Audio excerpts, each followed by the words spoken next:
Noi abbiamo oggi chiesto un incontro in provincia anche perché la proprietà non vuole rispettare gli accordi che erano stati presi, non ha voluto aprire la mobilità volontaria che avrebbe permesso a qualche lavoratore di trovare un altro posto di lavoro e ci chiede una mobilità definitiva che noi non siamo per niente d'accordo a aprire oggi così, senza che non si valutino tutte le strade possibili.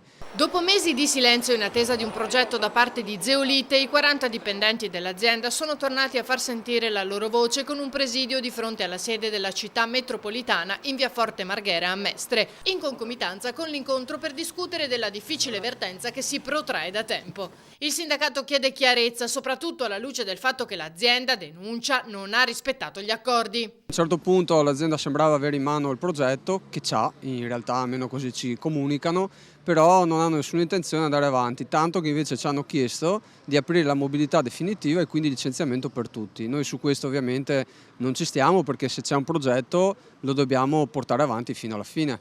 I lavoratori sono determinati nel continuare la loro battaglia. Prenderemo sicuramente le nostre iniziative, talvolta anche con eventuali vertenze. La nostra intenzione è sempre di trovare, come abbiamo detto, di andare al Ministero, di trovarsi le due aziende, cercare in tutto quello che sia possibile per portare un rilancio dell'azienda, una riapertura.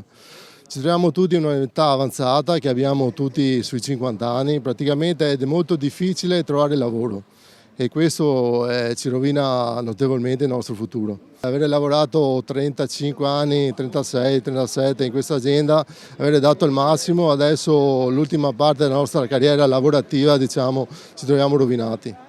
E essere rovinati non per un'azienda che chiude perché non c'è un futuro, non c'è un commercio. L'azienda ha un grande commercio, vediamo sempre che questa produzione sta andando ancora una volta all'estero.